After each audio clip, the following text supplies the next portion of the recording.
Hi, welcome to Tales of Dread. Tonight, we have some Bigfoot encounters for you. This happened in the Bristol Bay County in the summer of 2004, around July. Since 1970, I have been a commercial fisherman in Alaska, where I live. I'm a big fan of the outdoors and love to hunt and just be outside. Every year, after I go fishing, I try to go upriver with one or two friends to relax and have fun before we go home. The main goal of this year's trip into the interior of Alaska was to take pictures of bears and other wildlife to promote a new business for bear watching and sports fishing. While on our 5-day trip we spotted more than 40 bears, I took hundreds of pictures of these bears and their tracks, one of which was so big. It gave me chills and made me and my friends feel very uneasy and unsafe. This track was different from the others because it was huge and had a shape that looked like a person. One of the pictures I took of this track also showed this. I placed my foot next to it on the ground. Keep in mind I'm wearing a size 13 boot. The thing that made this track was so heavy, heavier than the biggest bear, that it pushed the gravel so far into the ground that it made us really wonder what we were looking at. Other pictures we took of bear tracks didn't even come close to the impression that this track made. One of the most interesting things about this track is that there are no visible claw marks, which is different from all the other bear tracks. We both felt very uneasy about where we were and like we were being watched for the rest of the day. We didn't have much to talk about, so it was awkward at camp that night. To this day, we have never heard or smelled anything strange. I'm not sure what we saw, and I'm not making any other claims besides what I've said. I've only heard one other story, which was told by an old native man who lived alone and was a real hermit. He talked about a tall, two-legged creature that stood across the river from his cabin, about 200 feet away, and watched him for 30 minutes. When he was first seen, he was standing still and staring right at him.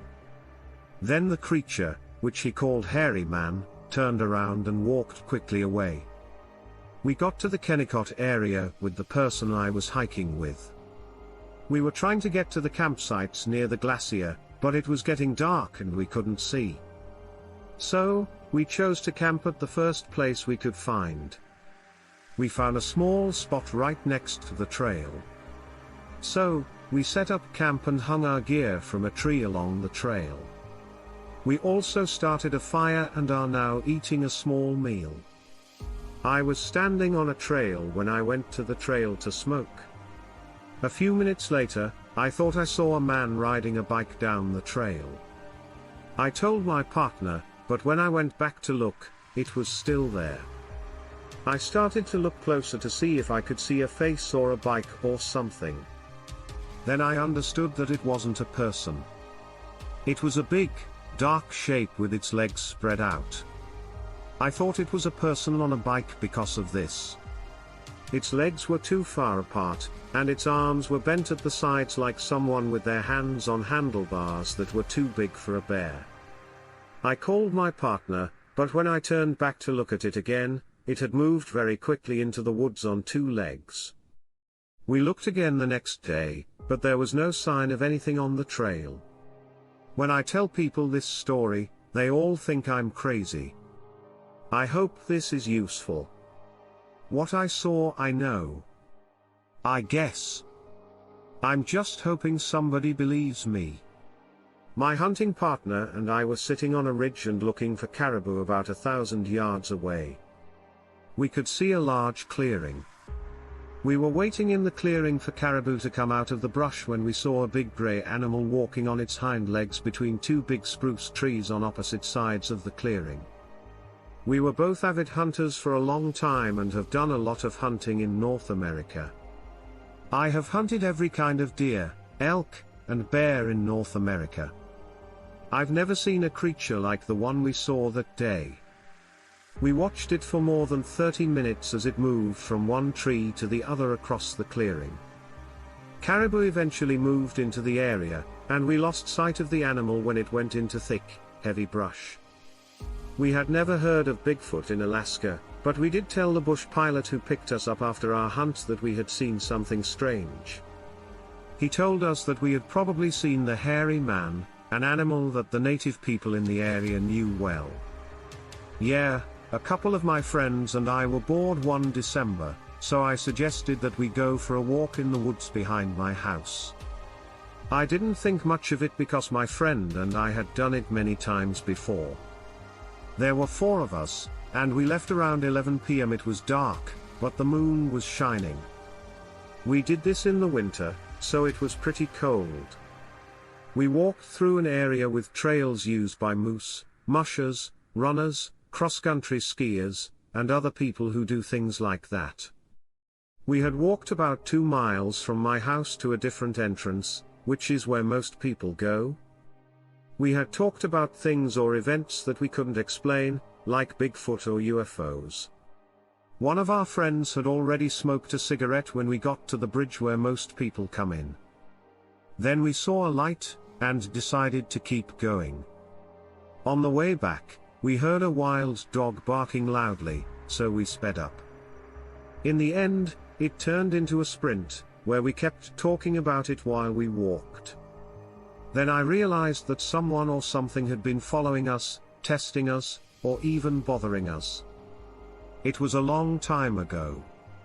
Just didn't cross my mind. I thought my friend Warren was the one who sometimes made mistakes.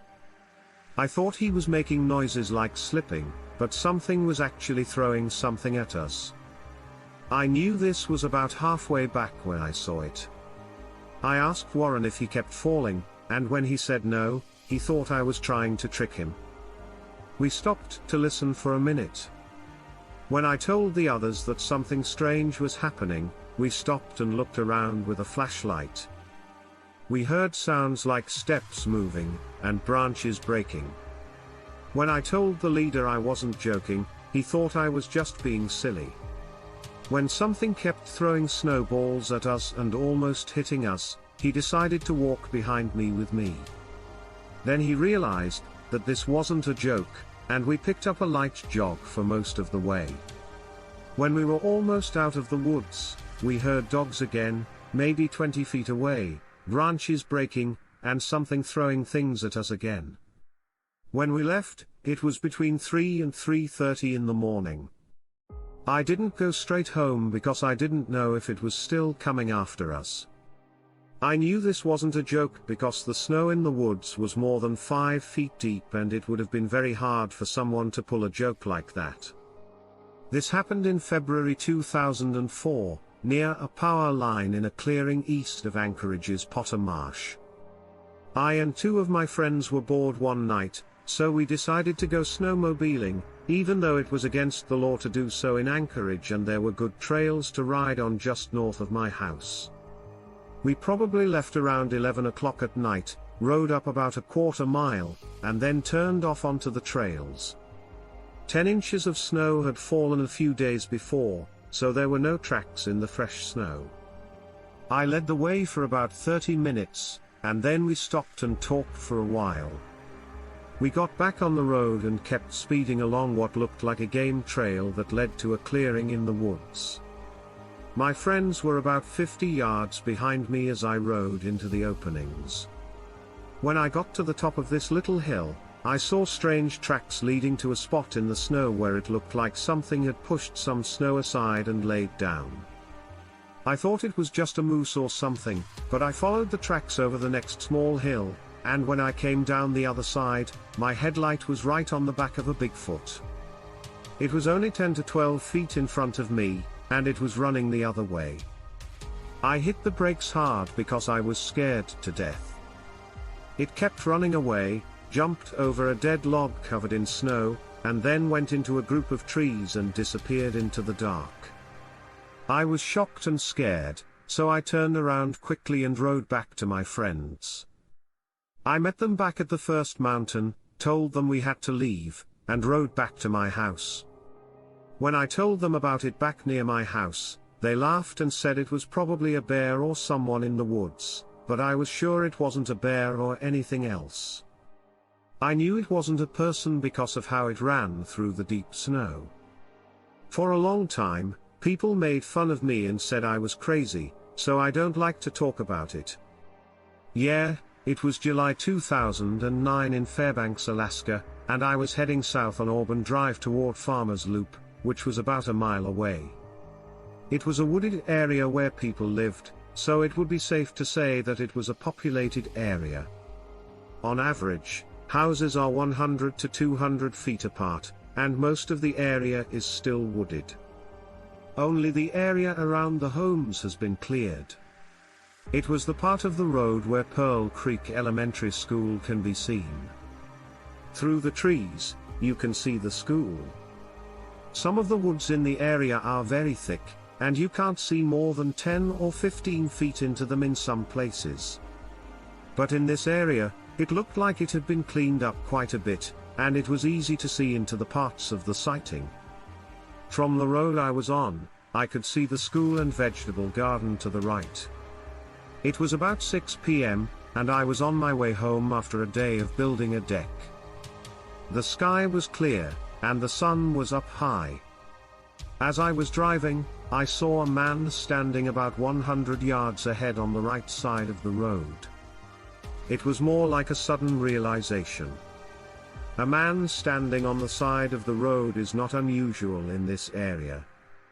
As I got closer, about 50 yards, I got a better look at that snowman, and I said to myself, In just a second or two, he runs through the woods toward the school. He did it like a wild animal would do if spooked. I didn't slow down until I got to where I saw him go into the woods. That's where I stopped. I could see him running away from the road, and when he got about 30 yards into the woods, he turned left and started running in the same direction I was going, parallel to the road. I could see him well, but I couldn't see his face. I probably could have seen his face if I hadn't been so mesmerized and thought to look. I was looking at other things. It looked like his fur or hair was about 3 to 4 all over the main parts of his body. It was a color that looked like rust. I was a little surprised by how red it was, but I could tell it was rusty. He stood about 6 feet tall and asked for about 200 pounds. He ran in a strange, bouncy way. It wasn't a limp. The way he pushed off with one foot was more than a normal running move, but the way he pushed off with the other foot sent him up and forward about a foot or so. I kept an eye on him until he went into the woods. About 100 yards ahead of me was a road, so I ran to get there so I could turn right and then turn right again in 20 yards to get to the road that led to the school parking lot. He was in a wooded area that was like a peninsula, so he had to be in there somewhere. I didn't see him when I looked into those thick woods, and I haven't seen him since. A little farther up on the right, there was a school garden with people in it between 7 and 10 o'clock, and I'm sorry I didn't stop to talk to them about it. The next day, I drove on the deck to work. I naturally slowed down in the area, and when a couple walking their dogs came up, I saw that he had stopped and was looking around. I stopped them and told them what had happened the night before. They said that about a week before, they had been there with their dogs and were heading to the other side of the school property by the soccer field when 3 kids ran up to them and asked, "Did you see Sasquatch?" They also said that what seemed to be their dad was there and wasn't happy about it. My answer to the question of whether or not it was real is that it was either real or there was a man in a very convincing costume.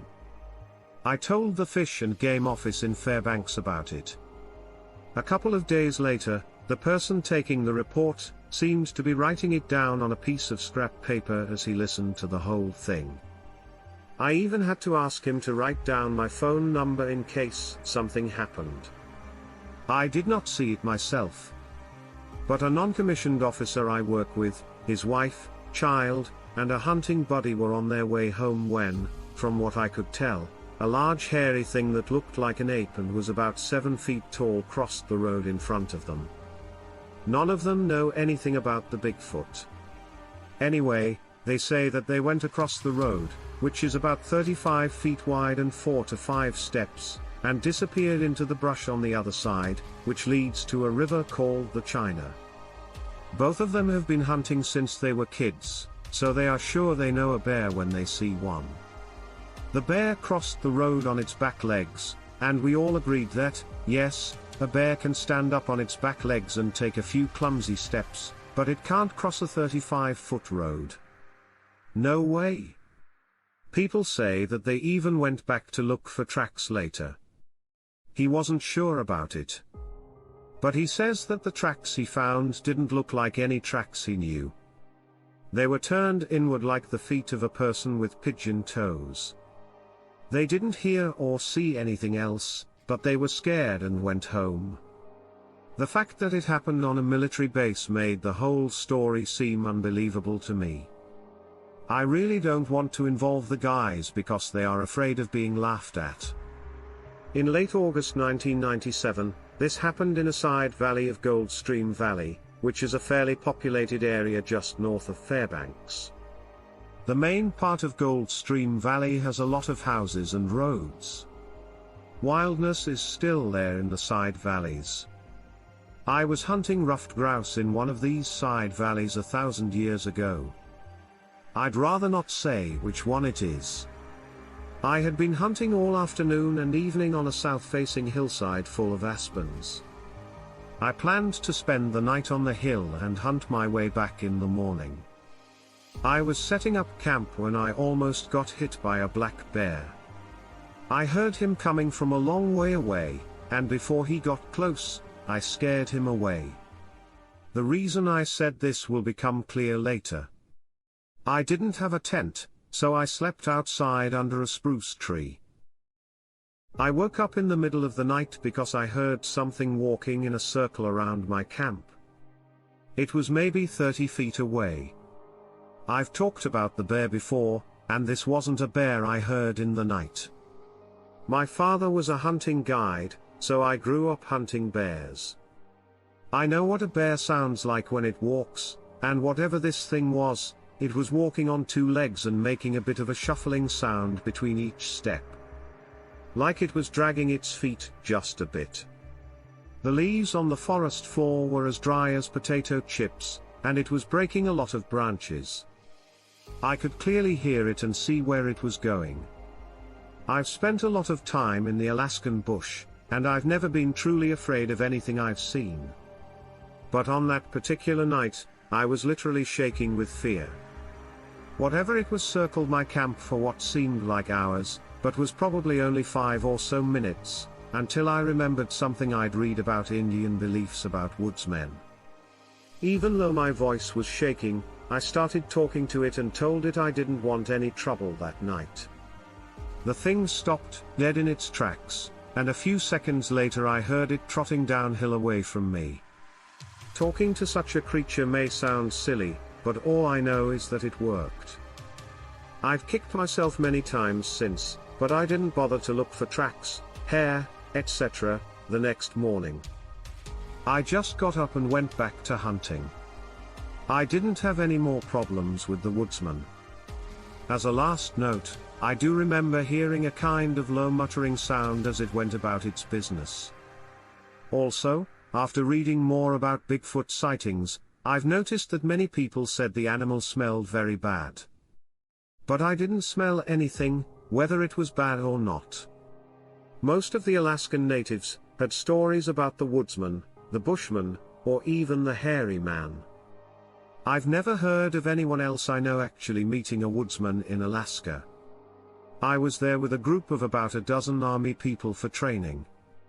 It was in the summer on a sunny, warm day near the Black Rapids Glacier on the Alaska-Richardson Highway south of Delta Junction.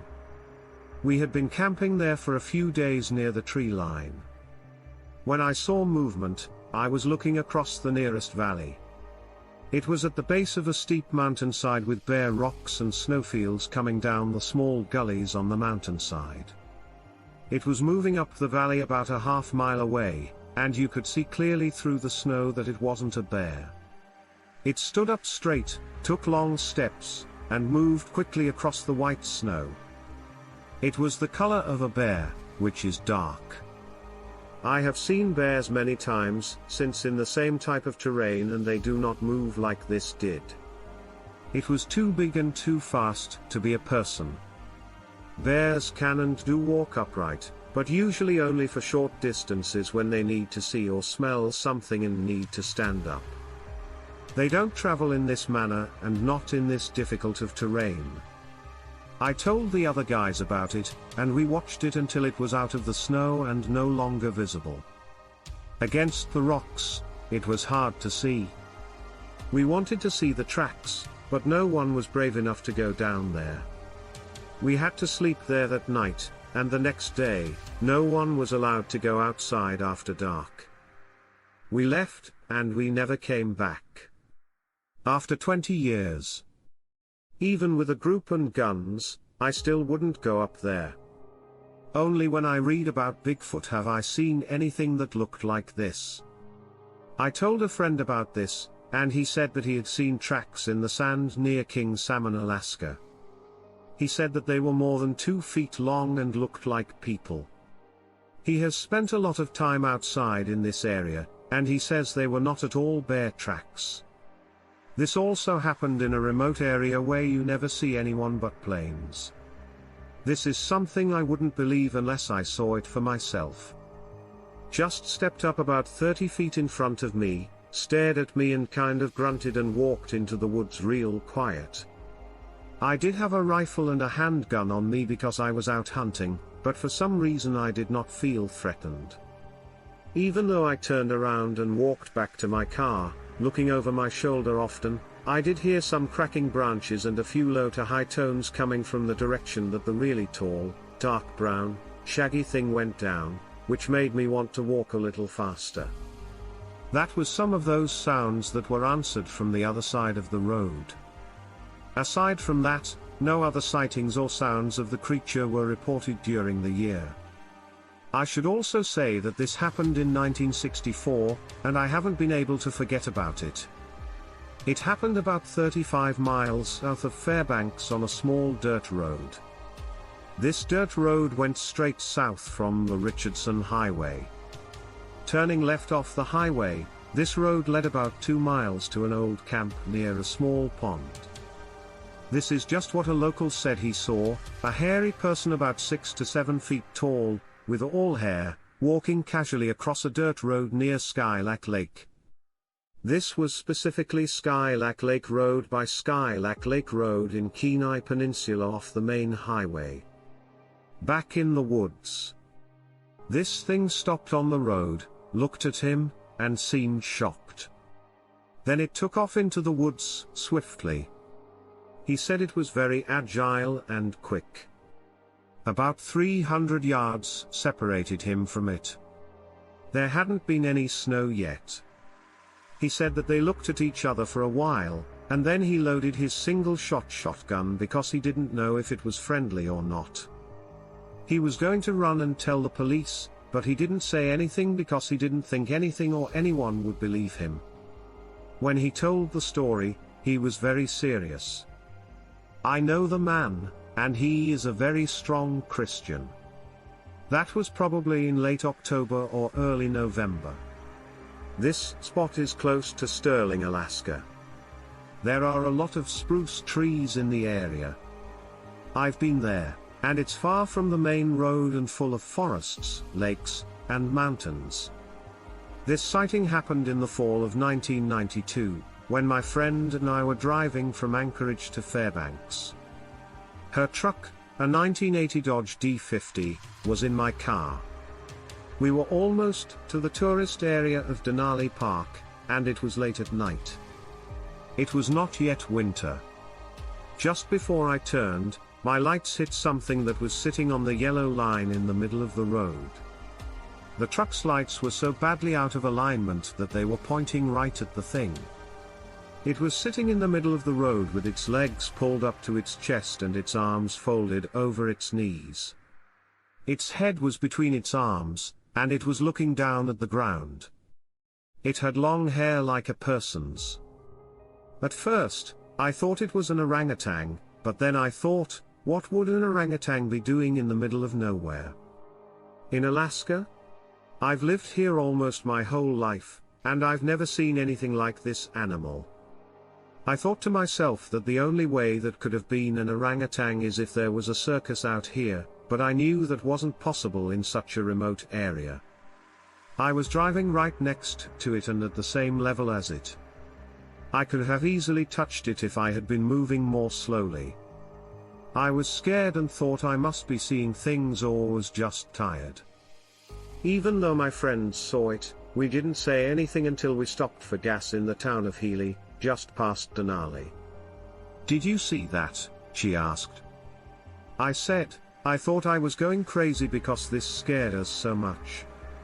We didn't even talk about it until we were in the same room with other people. We have talked about this and still agree that we saw this thing. We were about to give up trying to explain it to anyone else because no one believes us. We've both decided not to talk about it because no one will believe us. Anyway, I think this is so strange because I can't think of any Alaskan animal that looks anything like it. We have bears, moose, caribou, rabbits, porcupines, and a lot of other animals. But none of these animals has knees or long hair that is reddish brown. I don't know how to explain it, and I've given up trying because nobody believes me. They think you're making fun of them. I don't want any crazy people to bother me. I just want to be able to talk about real things that have happened to me in case other people have seen the same things. In the spring of 1995, I was going for a drive. I took my 2 daughters and one of their cousins with me. I decided to turn around because it was getting dark and I didn't want to go all the way down this sort of yard. So I put my car in reverse. I had my car lights on, but I saw something move in the bushes on the other side of the road. I thought maybe it was a deer. So I just stopped the car. The first thing I noticed about her was that she had very bright blue eyes. Then I saw how high they stood. It had to be between 8 and 9 feet tall. The rest of this was a lot of darkness. It could have been dark brown or black. When I realized it might have been a Bigfoot, I freaked out and ran out of there as fast as I could. I never went back there at night again. I hardly ever go there. After the first time we saw it move, it just stood there and looked at us. There are stories about a wild man who lives in the woods, and recently people have been seeing him a lot. Some of them are not too far from town. People who say they've seen it are pretty likely to have done so, and their stories about what happened are pretty convincing. From the Harris River campground, my cousin and I walked down the Harris River. We had been walking for 30 to 45 minutes when my cousin thought he saw something about 100 feet in front of us. When he asked me if I could see what it was, I told him I couldn't because I wasn't wearing my contacts or glasses. So he told me it was just a stump, and I said, "Okay." Then we went to where we thought the thing was and saw what looked like a man's footprint about an inch deep in the sand. It looked like it was about a size 15, and there were 3 footprints. A minute later, we ran for about 10 minutes, then stopped and started walking. About a mile from where we were having our Mother's Day picnic, we came to a road. We started racing to get to where our families were having a picnic. We told them about it, but we didn't tell anyone else. For some odd reason. Around 11 o'clock at night, this happened. She was home by herself. Her relative, who lives with her, was out of town. At 11:22, she calls me. She was scared to death. She said she could hear something walking back and forth outside her bedroom window. She also said that when she first heard it, she looked out the window and saw something big and black. Quite big. She said it was about 3 to 4 feet above the bottom of the window. I stood by the window this morning when I went down to look behind the house. I'm 54 years old, and my eyes are just now reaching the bottom of the window. So I think this thing was about 7 to 8 feet high. We live in a small village with about 500 people or less. Between the homes, there are a lot of bushes and trees. There are houses near the beach, and there are 4 more on the edges of town. Now I've never known my daughter to be afraid of anything. But when I came to get her last night, she was shaking like a leaf. She was in tears. To calm her down, it took me almost an hour. I asked her to tell me what had happened. She gave me a call about 5 minutes after she saw it for the first time. She was scared and couldn't move. When I got there, I didn't look behind the house, but she was hiding in a closet belonging to a relative. She said that it was walking back and forth right behind the house. She said that the sound of the footsteps sounded like a big person walking on 2 feet. My daughter is very normal and doesn't like to be dramatic. I didn't know much about what was going on when I first went down there. My daughter was frightened out of her mind, but I didn't look behind the house. When I went up to the house, I felt like my hair was standing on end and I had a lot of goosebumps. I didn't know why, but I was scared. There are a lot of other sighting stories close to town. One was less than a mile away, but there have also been other sightings on a nearby road by several people. In fact, I probably have too many to mention. In Arkansas's Baxter County, it was January 2003. It was around 2 o'clock or 3 a.m. on a cold, clear winter night near where Highway 62 meets Highway 101. I was coming home from fishing as we rounded the 30-mile-an-hour curve right before the stop sign. We were headed south on 101 and an animal walking upright came into clear view as he was in my high beams and was on the west side shoulder. My friend Joe was with me, but we didn't say a word to each other. We were going maybe 20 miles per hour as we watched this big animal, which was standing up, take 1 step from the far side of the shoulder to the center line. He stopped for a moment, looked us up and down, and then turned his head straight. Joe and I both felt like he looked at us, first at me and then at Joe, but we didn't feel scared. Then he leaned forward, put his knuckles on the ground, and swung his hips through his arms. He was now on the other side of the east shoulder and was gone. I did not see anything. I did hear a lot, though. I was in a boat fishing with 2 friends when we heard a very large animal fighting in the woods. We were laughing and trying to catch something. The animal thing wasn't too far away, but we couldn't see it because there was a lot of tall grass and not much light. It did sound like the creature was very big, and the rustling of the plants got louder. We 3 in the boat started to wonder what we were hearing, but we weren't worried until we heard this animal's shrill. We can only say that it is very loud, chills us to the bone, and makes us all scared. We started to pull in our lines and start the boat right away so we could leave the area, and the animal ran away from us. I think it was in a southeast direction. If I'm right, we could still hear the animal moving quickly through the thick plants. Even though there didn't seem to be a problem, the animal kept shrieking now and then, stopping about every 200 yards or so. The last shrill was heard about 1/4 to half mile away through dense woods and plants up a hill. This all happened so quickly that we couldn't think of an animal that could sound so big, make such a deep shrill, and move so quickly. The sound wasn't like any other animal I've ever heard, and neither of the other 2 people sounded like it. I was there. I heard the shrill sound again about 2 years later. I was driving home from work and listening to Art Bell. Bigfoot was on the show, and someone had a recording of a Bigfoot. When I was about 13 years old and the audio was played, it scared me again, left me speechless, made the hair on the back of my neck stand up, and made my eyes tear up. I went fishing for trout with my mom and aunt on Arkansas's White River. In Bull Shoals, we stayed at a motel. One morning, we drove on an unknown dirt road to a remote part of the river to fish. We stopped to fish in a bend of the river. On the other side of the river, to the west, was a tall stone bluff with a small overgrowth caused by erosion.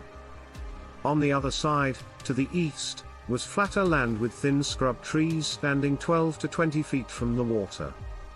As the river level dropped, I decided to try my luck while my mom and aunt were fishing from the bank.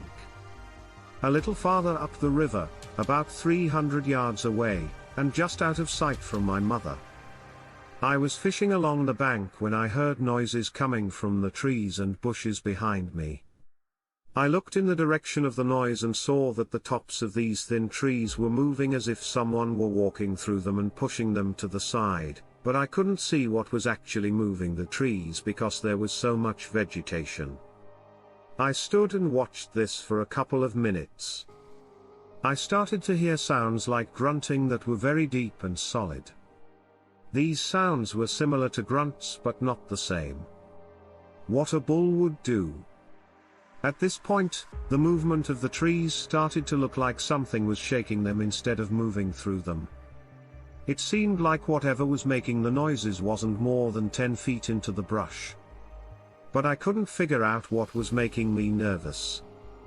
I decided that whatever was in the brush moved along with me because as I walked, the movement in the trees seemed to get stronger because I could hear big branches breaking as it moved.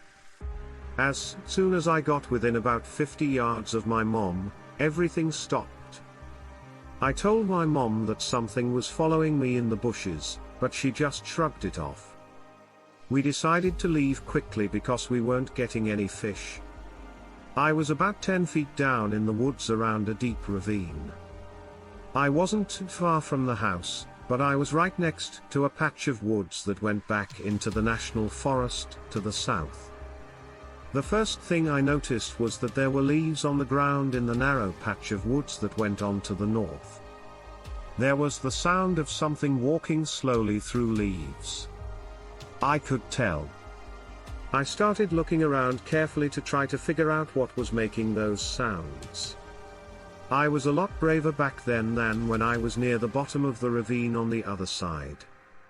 However, walking uphill was still scary. I saw it for about 3 seconds, but it seemed like a lot longer at the time. It was between 50 and 100 yards away. It was big and had hair, which I could see. I could see the ground between its moving legs and a vague image of arms, but not the head. I couldn't see the very top of the body because of a tree branch. I could see that it was standing up. It wasn't hard going uphill. It was standing there for a reason on top of the hill. As soon as it went over the other side, it was out of sight. Now, I don't think I was thinking straight when I decided to try to get a better look at it. So, I ran as fast as I could around the edge of the ravine, which started in our front yard, which is not the best place for a playground. It didn't take me long to get to the other side, where I moved a little bit into the woods to look around and see if I could find it again. It did not see it again. I had only been there for a minute or so when I realized all of a sudden that I could no longer hear anything. There were no sounds, no birds, nothing. Fear hit me like I'd never felt it before, and I almost screamed as I ran back to the house. I told her what I'd seen, but she didn't believe me, of course. My mother, on the other hand, told me for a long time not to tell the story to anyone else. I didn't tell anyone except my family, and they didn't believe me, of course. It didn't help that since then, only 1 or 2 people really think I saw a Bigfoot. Afterward, even though no one calls you a liar, it's hard for me to go out alone in the woods. They look doubtful, and you can tell they think you've been drinking or taking drugs, or that you saw a bear. In the beginning to middle of October 1981, I was 17. I worked on the weekends in Fayetteville, which was 28 miles from my home in Siloam Springs. I usually left for work around 5:30 in the morning. One morning on my way to work, I took the old Highway 68 toward Fayetteville Springdale. When I was getting close to Fairmount Road, by the bridge, I could see something. At first, I thought it was a coyote or a big dog with its back legs on the bridge. As I got closer, I saw that it wasn't a person, but a Sasquatch. It was a reddish-brown color, and I could see that the skin on its face was lighter and had almost no hair. It looked up at me as I drove over the bridge in my Volkswagen Bug, which didn't have very bright lights. It looked like it was scared. I looked in the rearview mirror, and saw it jump up and run across the road. It moved quickly and with long strides. It was tall, maybe close to 7 feet, and thinner than I thought it would be. When I first saw it, it looked like it was digging in the ground next to the bridge. It moved in a way that looked like what primates do. The way the ship moved across the road, on the other hand, was more like how a person would move. Well, I currently live in Bentonville, Arkansas. My dad ran his own company. When we talked about it, I told him I had bought a small book with ghost stories and Bigfoot sightings and that I was very interested in Bigfoot. Then he told me he had seen Bigfoot before and told me the whole story. At first, I didn't believe him, but when we talked about it again a few years later, he told me the same story. He was riding ATVs with his friends around or in either Lost Bridge Lake or Beaver Lake, according to the story. He was at the front of the group of four-wheelers, and they were going down a hill that led to a dirt road. He was the first one down. When he got to the dirt road, he stopped to wait for the rest of the group to come down. He looked over the dirt road on the other side of the hill, where the evening sun was shining through the trees, and saw Bigfoot walking. He said it was taking really big steps and looked to be about 8 feet tall. The sun was shining through the trees and Bigfoot, so he couldn't see the color. So you're aware, it looked like a shadow. The rest of the group came down, and he told them what he had seen, but they didn't believe him. That's all he told me. He told me he couldn't remember everything, but he still knows more than I do. I can't keep everything in mind. I'm telling you instead of him because I'm pretty sure I couldn't get him to tell you. I'm telling you this because our biology class at Bentonville High School is learning about Bigfoot. My teacher studies marine life and strange animals. In the Legend of Boggy Creek and class, we watched the Bigfoot movie. At the end of November 2000, along Beaver Lake, my son and I walked my terrier dog and looked for arrowheads. Along the lakeshore, my dog started to follow a large set of clear raccoon tracks. Due to the lack of rain, the beach was bigger than usual. It was sunny and about 50 degrees in the morning, which is sweatshirt weather. The raccoon tracks led about 20 yards away from the water to a place where the packed sand was very messed up, as if there had been a fight. The raccoon tracks crossed with 2 sets of footprints that looked like they were made by people. These footprints came from a nearby fence line that led to the disturbance site. The tracks that looked like people went back to the wood line, but the raccoon tracks disappeared. We didn't have a camera or a ruler, but one set of tracks was about 16 to 17 inches long and 5 to 6 inches wide at the ball of the foot. The smaller set was about 11 inches long and maybe 4 or 5 inches at the ball. It ran parallel to the larger set. The larger set left a mark in the ground about 4 inches deep, while the smaller set left a mark only a couple inches deep. These tracks also looked like they were very flat.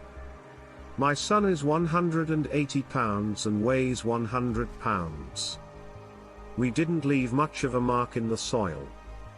We tried to follow these tracks back the way they had come, but in the forest, Where the ground was much firmer and covered with leaves, we lost sight of them. One final note. My terrier dog was whining and acting very strangely, going to the disturbance site to poop and pee. Then they tried to cover it with sand and dirt. My wife and I went for a walk on our property late one night under the light of the moon to find good places to look up at the stars because we were thinking about getting a telescope. We got in the car and drove to the end of our driveway, where we parked. Our driveway is about a quarter mile from the main road and is surrounded on both sides by thick woods. About halfway up, we started to walk up the driveway. We felt like we were being watched. So we stopped, and loud noises started coming from the woods to our left. It sounded like something was scared and running towards us. My wife turned around and began to run back toward the car. This is what my wife Reba said. I wanted to leave as soon as possible. I told my husband to come on, and he told me to keep going. So I ran as fast as I could back to the car. Jason, I got in my car and locked the doors. After my wife ran back to the car, the husband kept telling the story. I pulled a flashlight out of my pocket right away to look around in the woods. I didn't feel like I could turn away from whatever this was. I could smell something bad. This smell is hard to describe. The best way to describe it is as a strong smell that makes you feel sick. It smelled like a mix of dead animals on the road and a wet dog, with a hint of sulfur. The best way to describe the smell of sulfur is the smell you get when you strike a match and blow it out. But more potent. My heart was beating fast, and I had sweaty palms. My body went into a state of alertness because I was scared, which is not normal for me. I've always hunted, going into the woods well before dawn and coming out well after sunrise. I know what deer sound like when they run through the woods after dark, and I know what bobcats, coyotes, raccoons, panthers, and wild hogs sound like. I'm not scared by much. I've had to leave the woods with nothing but the backlight of my cell phone to guide me, so I'm not easily scared. But this animal kept coming at me a little at a time, stopping for a moment, and then coming at me again. It was so loud that it sounded like a bull elephant was coming through the woods at me. I knew then that it was something I'd never heard before. I never saw the creature, and I didn't see any of its eyes shine. I looked everywhere, all over the woods. I couldn't see the animal because it was too far into the woods, but it sounded like it was right next to me at the edge of the woods.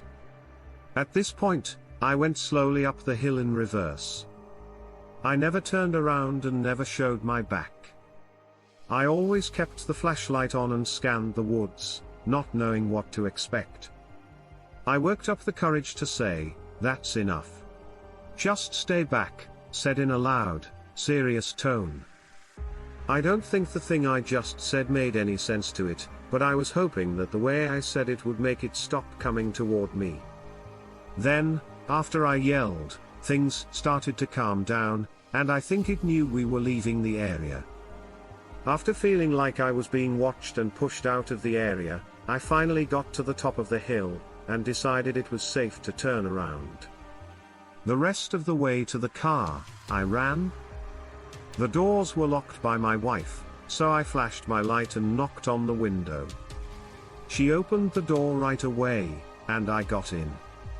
Then she locked the doors again right away, and we drove back up to the house. This was the first of many things that would happen on that land. It seemed like things got busier in the following months after this meeting. People have told me many times at deer camp that they have seen this thing, but I always thought it was just folklore. This time, though, I saw it for myself and realized that there is something out there. This made me want to learn more about it and do my own research because I felt like I was going crazy. As I think about what happened, I try to figure out what it all means. But my research seems to raise more questions than it answers. At about 8:15 am on December 4, 2005, I was standing about 50 yards from the southwest corner marker of my property, when I heard my neighbor's dogs barking and running south toward Arkansas Highway 7. They didn't go very far before stopping. I thought right away that they were trying to scare a deer that was crossing the road. The first thing I thought of was getting my gun out of my truck. Then I remembered that I had parked outside the fence in front of my house. Since the dogs had stopped barking, I decided to just stand there and see if it was a doe or a buck, hoping that it wouldn't feel threatened. I also think the deer would turn around if it saw me moving quickly in the same general direction as it. So I stopped moving and waited, hoping to catch a glimpse of it. Then, if the dogs were quiet, I could hunt it later if they didn't bark. Only one person saw it for about 2 to 3 seconds, but I could see it clearly. My first thought was that I was seeing a very big man wearing a black parka with a hood. Then I figured out it was an animal. It was about 50 yards away and on the other side of an old fence that grass, weeds, and vines had grown over. As it went east along an old fence row, I could only see it from the left side. The distance it went was about 20 yards. Within 3 seconds, I could only see its head and shoulders. From the side, I could tell it wasn't a bear, but I couldn't tell what it looked like on the face. From this far away,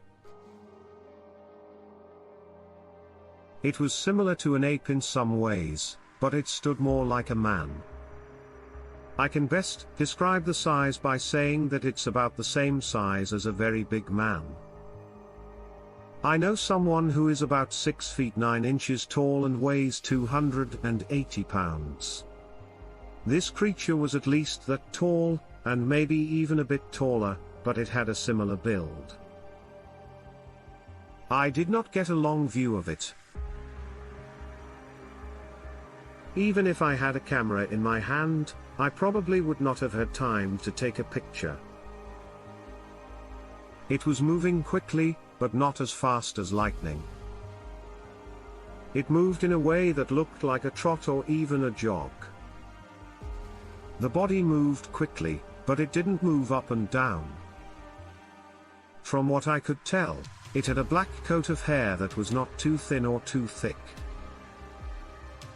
It also had a dark face that looked like it had hair on it. It was going through a place where deer often pass. On both sides of Arkansas Highway 7, there is an old fence row. The west fence row had just been cleaned up, and the east side had been cut down about 5 years ago. There is a lot of undergrowth on the east side, and a game trail runs along the south side of the west fence row. Southwest of the spot, there is a thicket that is about 3 acres in size. There are a few places in the woods that are mostly open.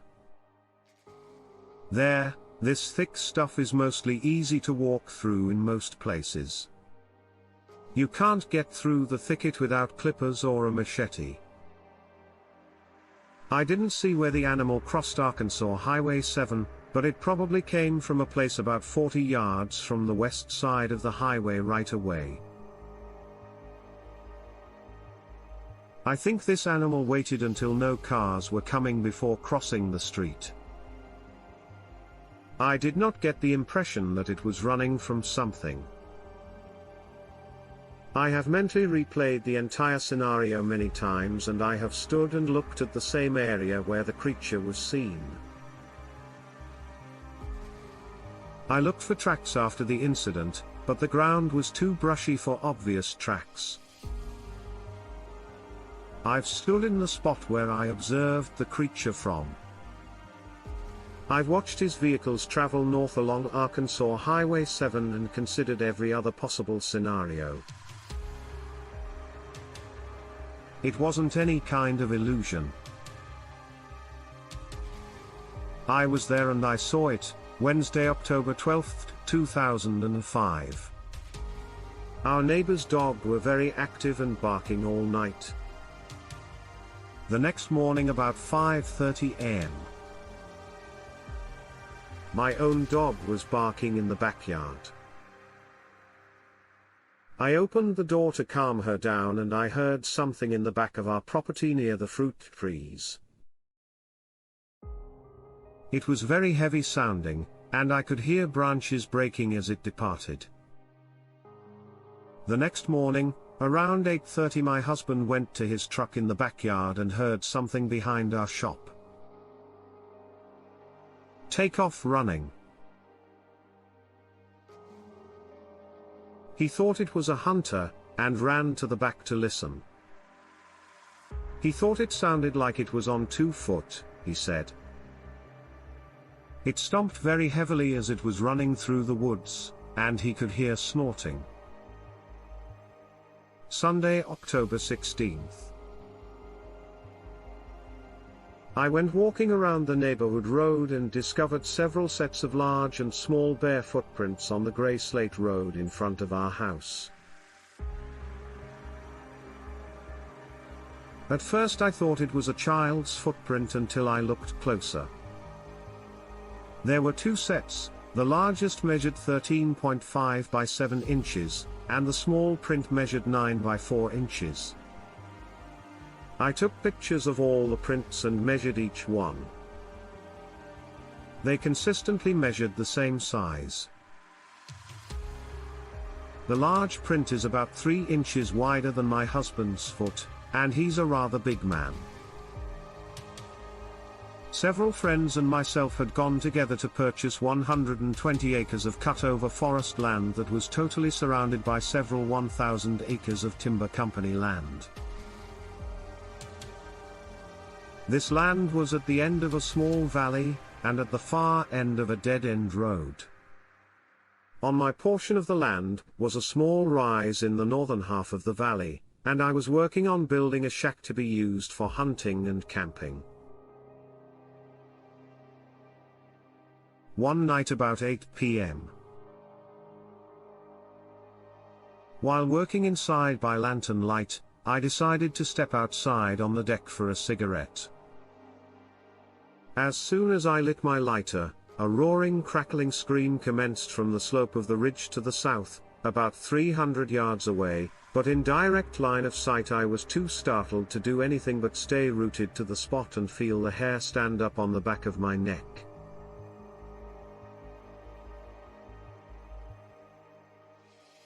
Something which hasn't happened to me in years. While the scream lasted for only a couple of seconds, it seemed to go on for very, very long since it was very cloudy and dark. I ran inside for a flashlight, all the while wishing I had brought my rifle inside from the truck with a flashlight and a hatchet. I headed for the truck only to find that the truck itself seemed to be moving in the bed of the truck. I found my German Shepherd. I had forgotten all about him, curled in a tight ball in the corner and shaking so hard he was moving the whole truck. We left immediately. Several nights later, one of the friends who had laughed at me when I told the story came out to see how I was progressing with the shack. He laughed more at the extra lanterns I had placed inside and outside and at the pistol and shotgun I had laying on the table. We stepped out onto the lit deck and almost immediately the same grating scream came at exactly the same spot on the south ridge. In a flash, my friend was standing back to back with me as we stared out into the dark. Since the dog was not with us and because we were armed and had good flashlights, we stayed there for about 2 more hours but heard nothing else, but I was certainly glad to have a witness this time.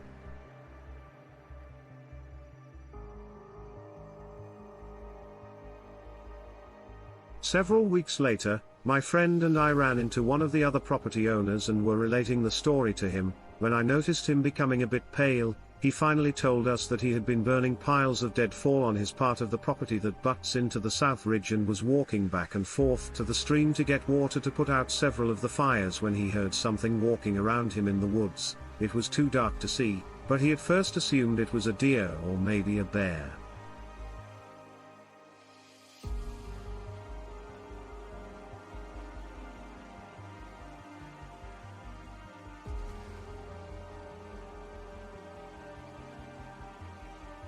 After he had listened for a while, he decided it sounded like a two-legged creature and believed it was one of us trying to play a joke on him. So he continued putting out his fires while listening to whatever it was make a circle around him, but when it got upwind from him he began to smell a terrible odor that he admitted scared him so badly that he got in his truck and left, ignoring his still smoldering fires.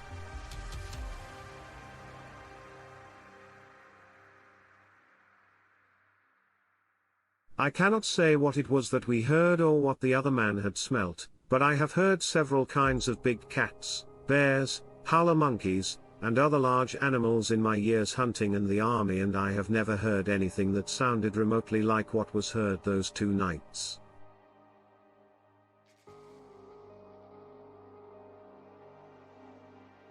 My children and I were driving back from my mother's home in Cushman, Arkansas on Thanksgiving Day around 10 p.m. We were approaching new work on Highway 65 South, just outside Macedonia Road turns off the highway to the left. We had to stop for traffic as we came up on that road. There were 2 cars in front of us. The one in front was waiting to turn left onto the road.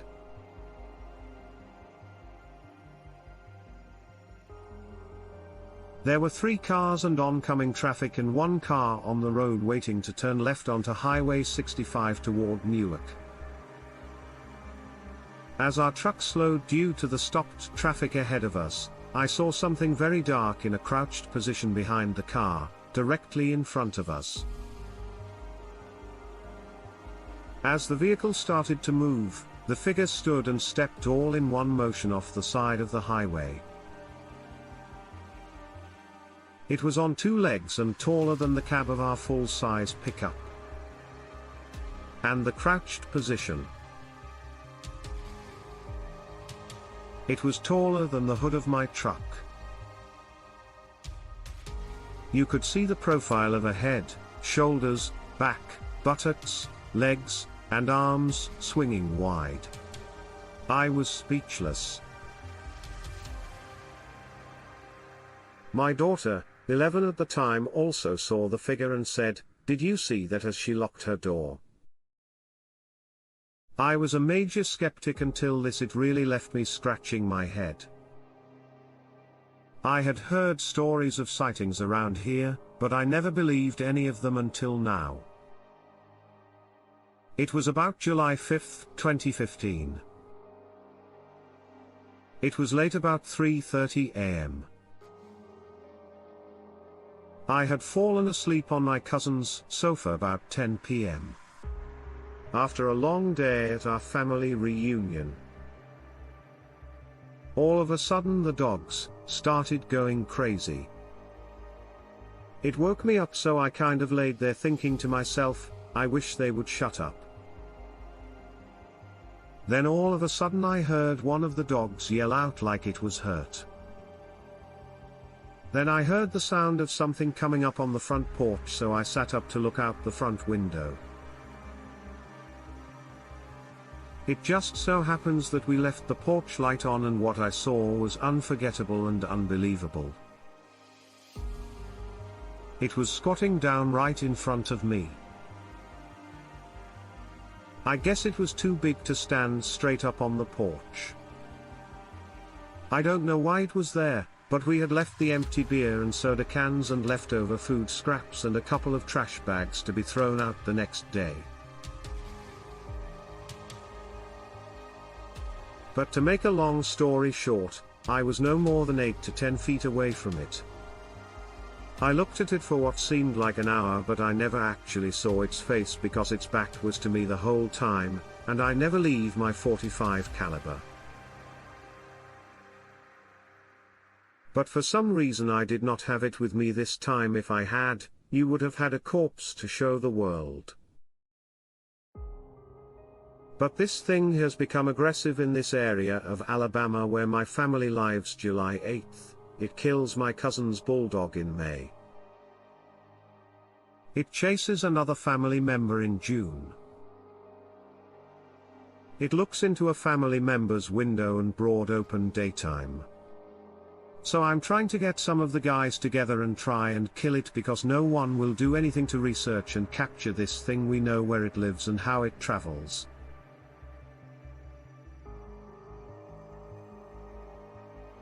All we want is for somebody to capture it and remove it. I live in Texas, but my family resides in Alabama, and they are living in fear of this thing. So it has to go one way or another. When my aunt was about 11 or 12 years old, she was helping her older cousin Jerry in the field at her aunt's house in an area they called Screamer and Henry County, Alabama.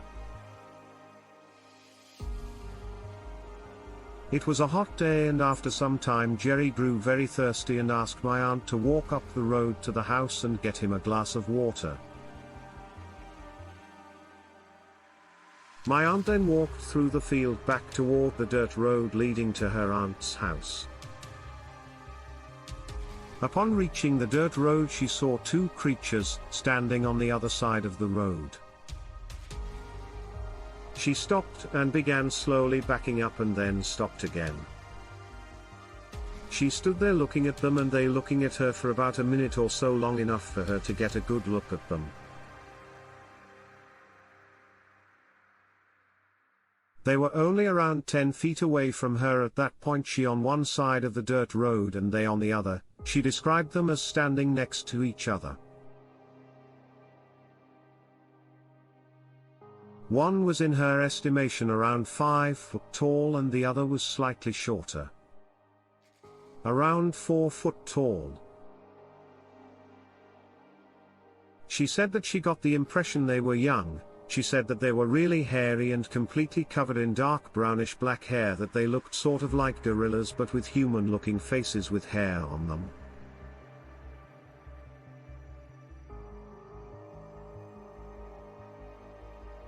Human-looking hands and human-looking feet. She said their noses were free of hair and that the color of their noses was dark brown or black, as were their feet and hands. They stood very still other than blinking, just looking at her, except for being covered in thick hair. Their faces looked human with regular human-looking noses. After a minute or so she took off running as fast as she could back up to the house to get water Jerry had requested. She did not look back as she ran. She got the water and proceeded to walk back toward the field. The creatures were not there anymore. She never told anybody about this incident until just a couple of months ago because she was always afraid people would make fun of her. This would have been in summer of 1953, with the nearest road being Highway 95. It was a few days after Hurricane Frederick.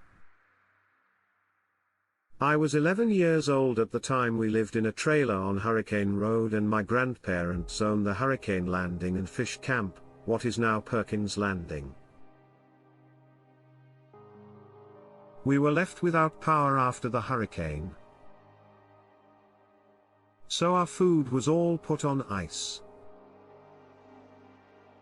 It was around 11 o'clock.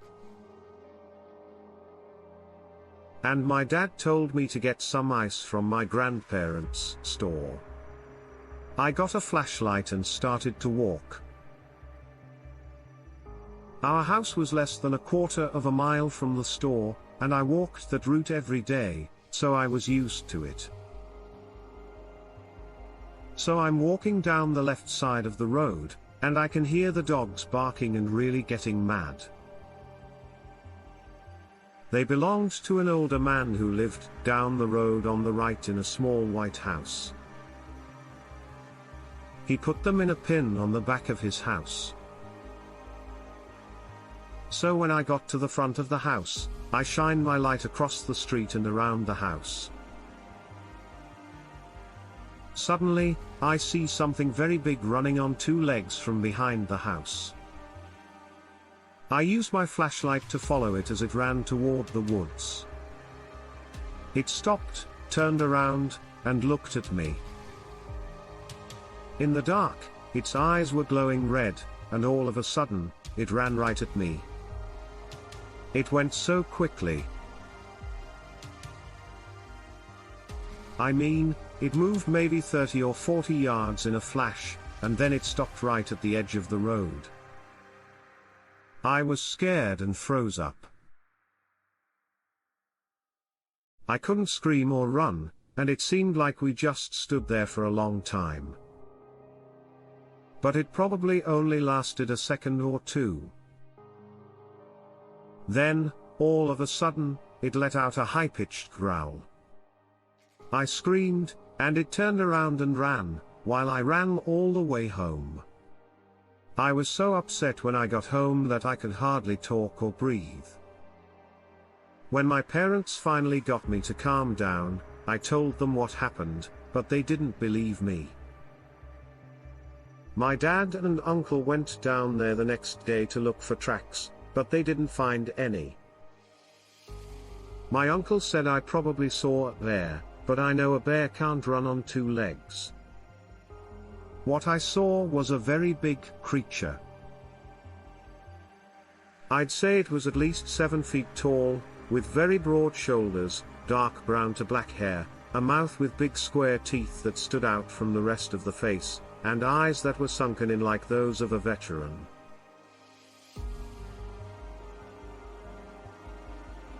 I can tell you that I've never been so scared in my whole life. MHM? Okay. I've been afraid to tell my story because I work in a field where people might think I'm crazy, which could be very bad for my career. But as I get older, I think this should be written down.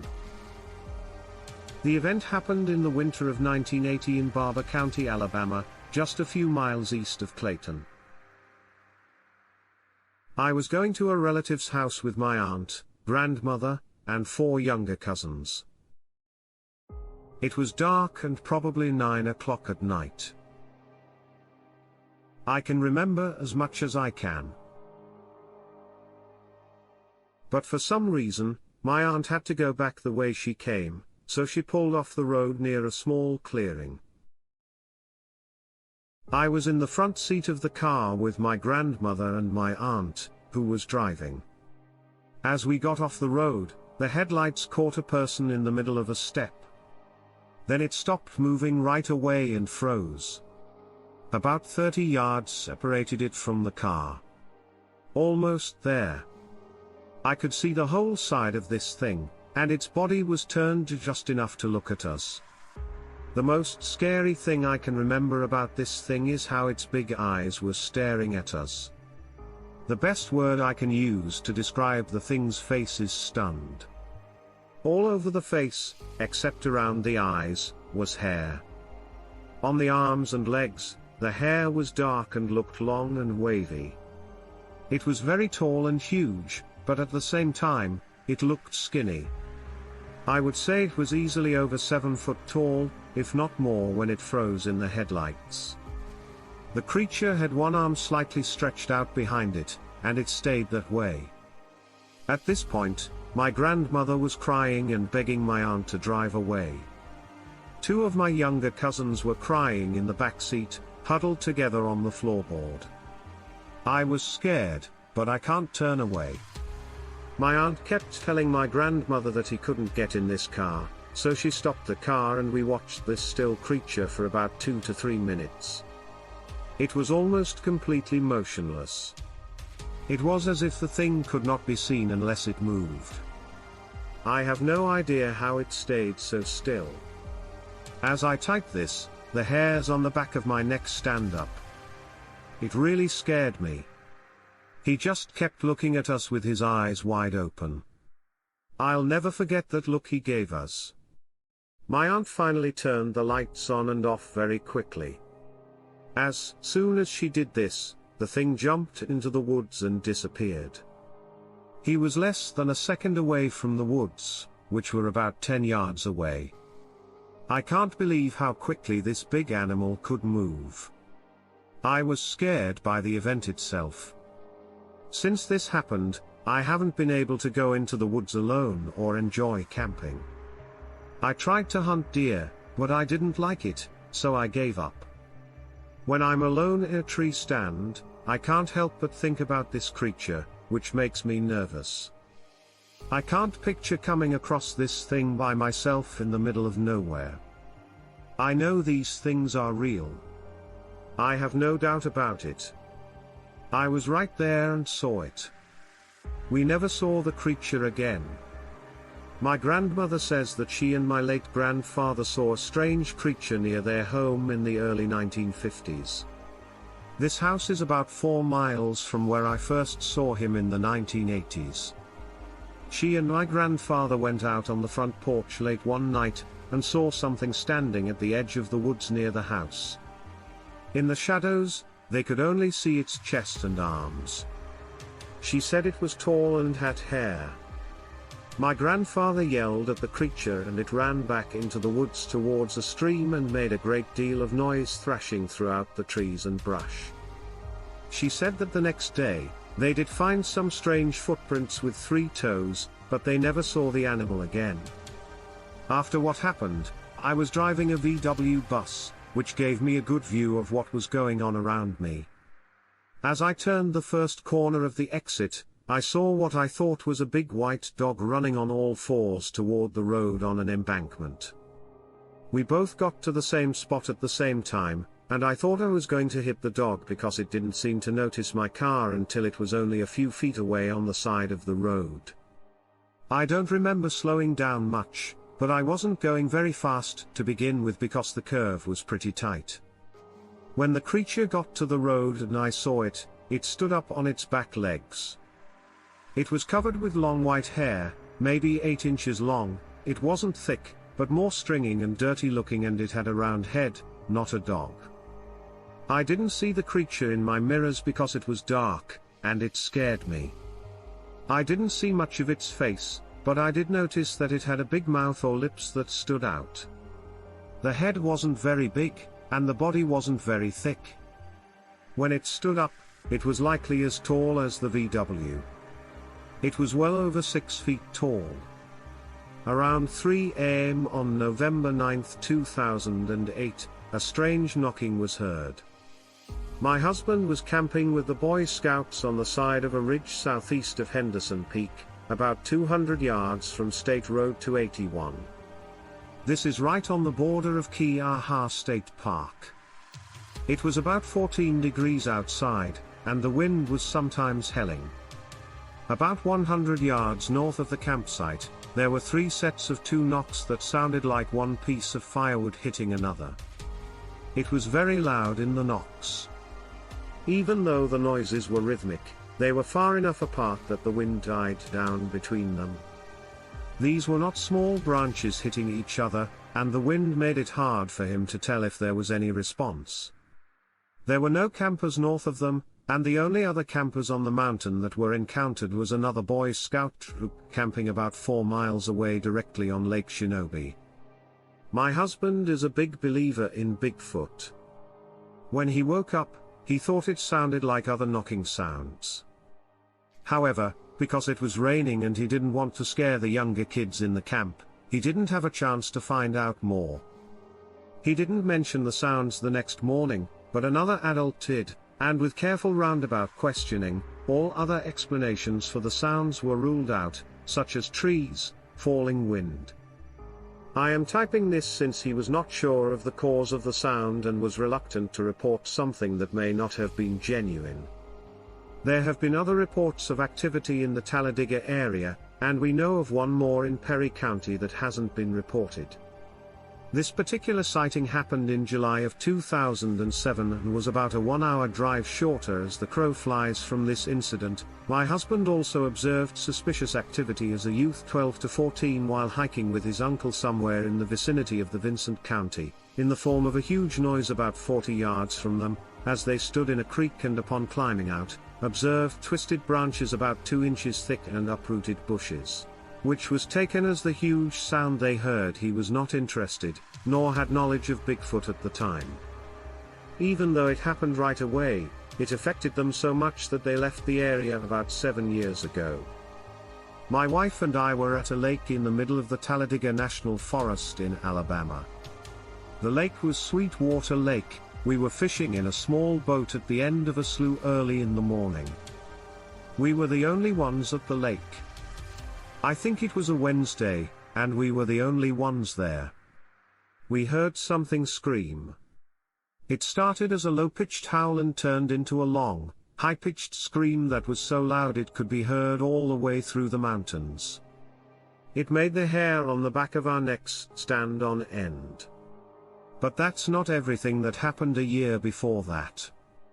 We were hiking around the same lake at the same time. On the backside of the lake, we like to fish in a spillway. About a half-mile into the hike, we passed a 20-foot wide fire break. Now, keep in mind that we are pretty far back in the woods. We have walked over rocks, thorns, briars, and other rough terrain. There are footprints in the dried mud between the fire break and the dried mud. They weren't very big. They were about the size of an adult man, but didn't look like people. I couldn't figure out why a man would be this far back in the woods without shoes. Over the years, I've thought that a Bigfoot would have to grow up, so maybe it was a young one at the end of January 2013. I was driving north on Alabama Highway 51 in northern Coffee County, about a mile south of the county line between Coffee and Dale just before it got dark. I think it is around 5 o'clock. As I was coming up to a left turn, I saw a big dark mass in the road. I was about 100 yards away at this point. All of a sudden, it moved to my right, and in about 3 steps, it was standing on the road shoulder facing me. It was a 2-legged creature about 9 feet tall, with a shoulder span of about 4 feet. It had the brightest yellow-green eyes I've ever seen, about 6 to 8 inches apart, which I could see in my headlights. I could see that it had gray-brown hair all over it. The face was shaped like A, and had dark brown skin that felt like leather. This animal raised its left arm, maybe to protect its eyes or maybe because it thought I was going to hit it since I was about 30 feet away. Then I had enough of it. It took a few seconds for what had happened to really make sense. In 1979, in 1980, I lived in the old home of my grandparents on our family farm in Alabama. On the farm, there were about 300 acres of woods with deep hollows that led down to a river. In the late summer and fall of 1979, people were killing deer and stealing cattle from our farm. So I spent a lot of time out at night and on my days off trying to catch them. I saw them several times at night, and I heard strange screams back in the woods toward the river a few times during the day. The first time I heard them, I thought it might be a peacock or a screech owl, but it didn't sound like either of those, and it was much louder and lasted longer. I didn't give it much thought. Until one night, around 11 p.m., when I was walking from the back of the farm to the house. It was a clear night, and the half moon was shining brightly, so I could see well. I was walking along the south edge of the woods, about a half-mile north of the house, when all of a sudden I had the creepy feeling that I was being watched or was in danger. My skin started to crawl, and the hair on the back of my neck and hands stood up. At the same time that my dog, a large Doberman pinscher, started acting nervous and whining quietly and looking over his shoulder to our left toward the wood line. I took the safety off my rifle and sped up. At the same time, something screamed right at the edge of the woods less than 35 yards behind and to our left. It was amazing how high and loud the scream was. I could feel my chest shaking because the scream was so loud. My dog and I both ran away, and I ran about 50 yards to the right into the pasture and stopped with my rifle up to see if it was still following us. But it wasn't. I stood there with my rifle raised, and whatever it was screamed at us 5 or 6 more times.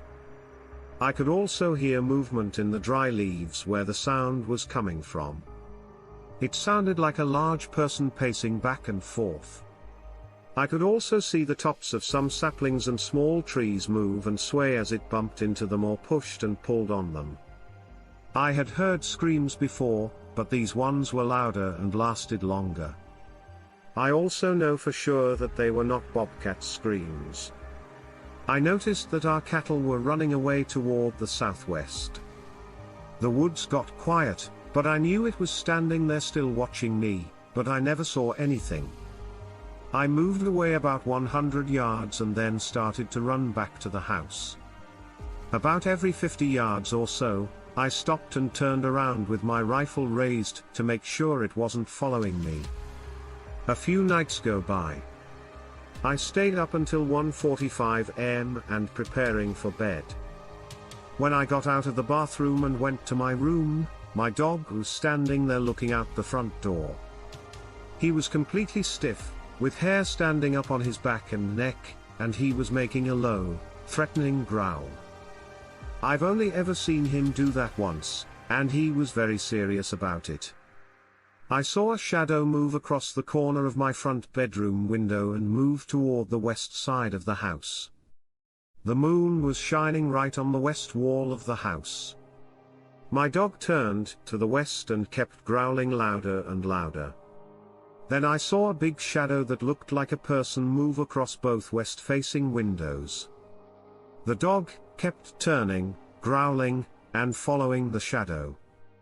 To cast a shadow that high up on the windows, whatever it was had to be about 10 feet tall.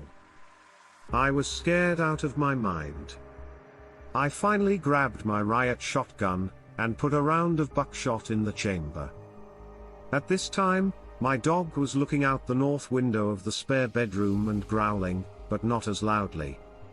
I got up enough nerve to look out the bathroom window but saw nothing.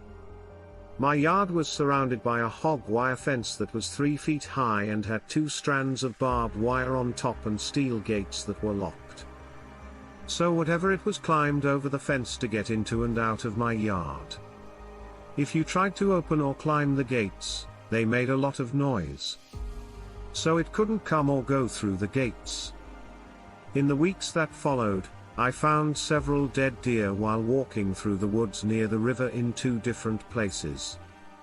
I thought poachers did it, but all the animals were whole except that their bellies had been cut open and their guts pulled out. Aside from what possums or coons had eaten, none of them were missing any meat, and most of them had broken legs. There was only one buck, and it was a young spike. I found a dead deer right where it had been killed. All around it were broken branches, small trees, and hair. Near the body, tufts of deer hair were stuck in the bark of 2 bigger trees. Some of the tufts were more than 10 feet high. The back legs of both of the deer's hind legs were broken and bent. Even back then, I thought it looked like something had grabbed the deer by the back legs and hit it against the tree until it died. I kept all of this to myself and didn't tell anyone. My dad and other people told me that people had been hearing and seeing strange things along that part of the river for decades, but my neighbor said he saw a Bigfoot on this property just a few years ago, and everyone laughed at him. In the early fall of 1980, around 7 p.m., my wife was bringing in the laundry. About 30 minutes ago, I gave the horses some oats. I was in the kitchen when I heard a scream outside. I ran out, and my wife, who was almost dying of fear, ran in. Something was right outside the gate between the storage shed and the tack room, screaming just like before the horses ran out there with the gate wide open. The fence and gate there are quite high because there is also a corral there. I could hear it moving around, but I only saw it occasionally. It was much taller than a 6-foot fence and seemed to be mostly black with some silver or grey in it. On that side of the house, there is a street light in our yard, and when it moved under a patch of light, I could see the light glint off. Because it was so tall that it hit or moved some tree branches that I had to jump to reach. It screamed a few more times, and I could tell that between screams, it was getting more and more upset. I could hear it making a very strange, creepy sound, like a growling noise, as it chewed or moved its mouth. Sometimes the sound was like a click. When I got back home, I locked all the doors. After that, we moved, and I hardly ever went back to the farm until we moved back to the area. In 1997. Last year, in November 1999, my son, daughter, and I went coon hunting on the back of the farm near the river with a couple of friends. And the dogs were on the east side of the ridge, while we waited for them to tree from the top of the ridge. We started hearing the same screams that we had heard before.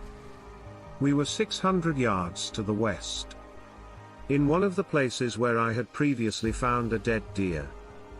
The screams went on for about 30 seconds to a minute before they stopped. We had already tried to get the dogs to go that way, but they wouldn't. And we tried again, but they just kept going back to the truck, even though these are champion dogs. I didn't get to go back into those woods until April of this year, 2000.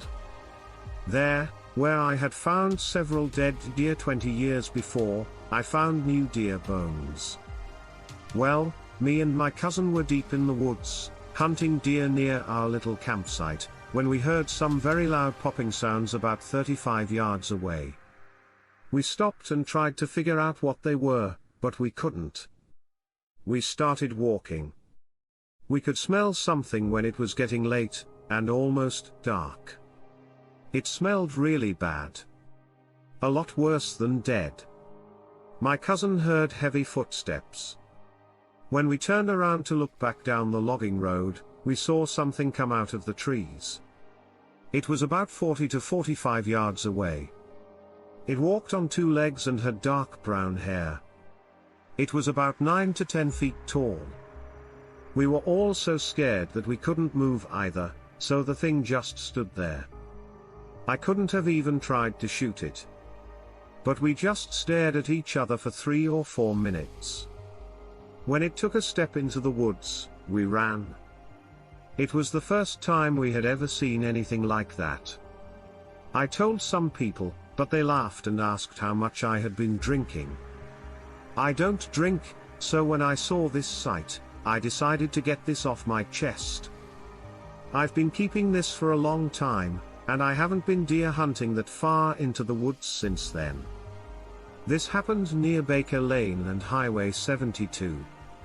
I was hunting deer in the Freedom Hills Management Area near where the Coon Dog Cemetery is. I went into the woods before dawn and walked along the access road next to a pine forest. I got to the back of some pine trees, where they had turned into heavy hardwoods. I sat down at the base of a tree and waited for the sun to come up while I made my way up the ridge behind me. I hear grunting and heavy movement in the woods walking down the ridge behind, and down the ridge it went. When daylight came, I walked up to where I first heard the grunting and movement. When I got to the place, I found hair and bed sheets. I kept a sample of the hair I found, and it wasn't from a wild hog, a bear, or a mountain lion. This whole thing made me feel very uneasy and scared. Later that night, we heard knocks on the wood and saw a tree fall. About 1:30 in the morning. In February 2000, the witness and a friend were going to go see a girl, who lived near the place where they saw the creature. They were on a motorcycle together and knew that they couldn't ride up to the girl's house without letting her mother know.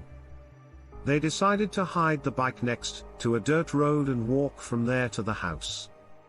Very soon after that, they started to hear what the witness said sounded like very heavy footsteps. The witness said the sounds were like a very large person walking or a horse galloping, but only on two legs.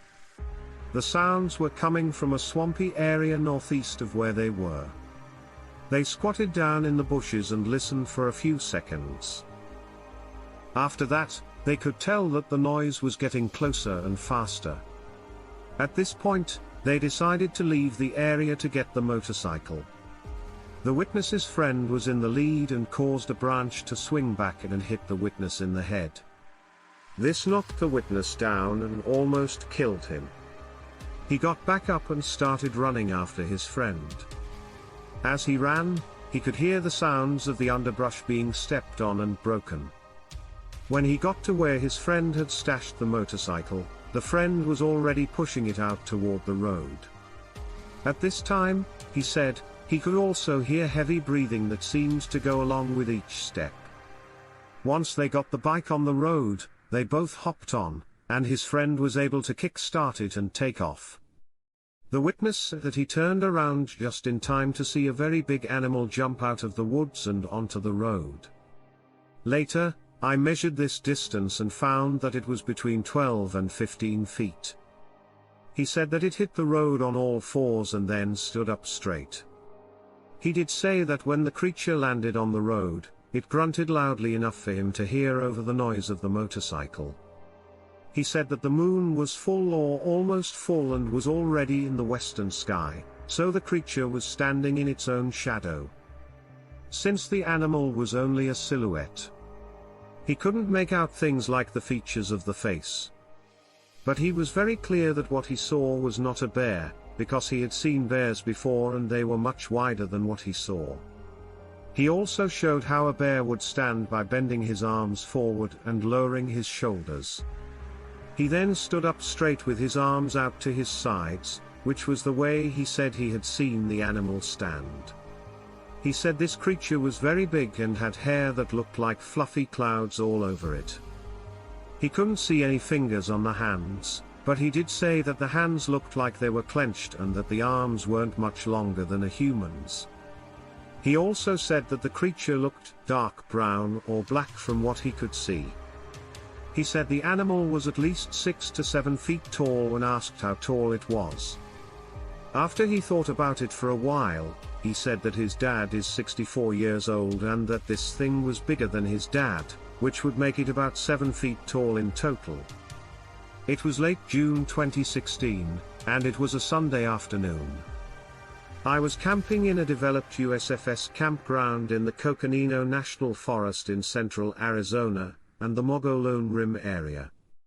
The CG is in a canyon in a forest with spruce, fir, oak, aspen, and other kinds of pine. About 3/4 of a mile south of the CG is the edge of the cliff or the rim. I was sitting in the shade and had just finished reading a book by James Patterson that had a very strange ending. I was thinking about how the story would end and just looking west across the CG when I saw a dark figure moving very quickly from north to south across the CG. I first thought it was a big kid on a bike because it was moving so fast on the gravel road in the camp, but it was going in the opposite direction of the road. Then I figured out what I had actually seen. It was a Bigfoot that was very big. It was only there for about 3 seconds, so I was lucky to see it at all. It crossed the CG in a shaded area and fit right in with its surroundings. But west of it, in the meadow, the afternoon sun was shining on the dark figure from behind. From where I was, it was about 125 yards away, so I couldn't see the face in detail. It moved slightly forward, but not enough to move its body. I noticed that the head didn't move up and down like a person's head does when running fast. The coat looked almost black, but when I looked at the back of the person, I saw a slight reddish tint. I didn't notice its legs or arms moving as it went by. Later, I went to the spot on the north side of the drainage area where the figure had crossed. Near the beginning of the path, there was a patch of broken grass. The figure then moved south across the in-camp road and went into a depression in the tall grass. There was more crushed grass along the path it was thought to have taken. There was also crushed grass near the split rail fence that surrounded the CG. This is where I think it crossed the forest road and went into the thick woods. I couldn't see its legs because of a depression in the ground and a row of big logs. I could only see its torso from the hips up as it went by, but I did notice that the figure didn't seem to have much of a neck, if any at all. I thought the torso was at least twice as thick as a person because it was so thick. It was something that wouldn't happen again. As I've already said, I was very lucky to have seen the Sasquatch at all. It was a really cool thing that I will never forget. On Sunday afternoon, I took my two beautiful children to a cabin we had rented for the night. We were trying to get away from the heat of Phoenix, and it was a clear, sunny, and cloudless day when we went to sleep in the cabin. But I couldn't stay asleep, because the cot I was on was so uncomfortable. I heard what sounded like a whoop as I lay there trying to fall asleep again. The next sound was a clear knock on wood. About 8 to 10 seconds passed between them. I lay there and listened. After about a minute, I heard the same whoop and then another knock. After about 10 seconds, they both seemed to have come from the southeast, which was where the cabin was. The kids were asleep, so I didn't tell them about it because I didn't want to scare them. Sounds seemed to be close. I'm guessing within 50 yards because I could hear them from inside the cabin. There are a few other things that make this important and creepy, like the fact that when we got to the cabin, the only sounds we heard were birds chirping and the wind blowing through the pine trees. We never heard a crack or any other animal sound in the woods. We didn't hear anything all afternoon, evening, and night, so when I heard this, it stood out because we hadn't heard anything else.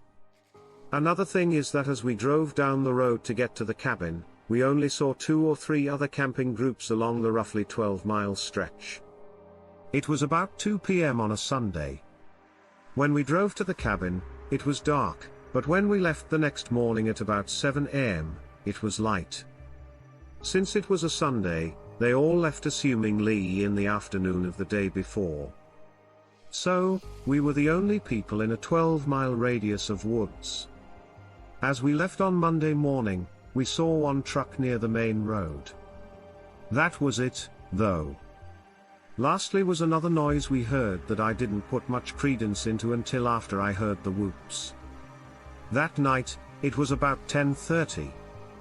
As soon as we got into bed, I tried to sleep while the 2 kids played games on their iPods. Suddenly, a loud noise came from the south window of the cabin.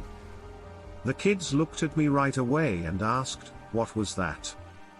Again, it sounded like a small pebble was hitting the window, and there was no wind. I told the kids it was probably just a bug or moth hitting the window, which may have been true. But then I heard whoops and knocks in the middle of the night, and I wondered if something was watching us. Whenever we go camping, we always set up a camera trap just for fun to see what strange things are in the camp. I did the same thing this night, and I set up the sign in front of the cabin, but no one hit it. I'm not sure what all of this means. The thing that hit the window could have just been a bug, but I don't know what made the whoops and knocks I heard when my husband, mother-in-law, and I took a chairlift ride in Flagstaff, Arizona. As we drove up Snowball Road to get to the Arizona Snowball, we saw a tall, large figure walking through the trees about 40 yards from the empty road. I'm a big fan of looking for Bigfoot, so I was excited to see this. Everything we heard and saw on the show was true about our sighting.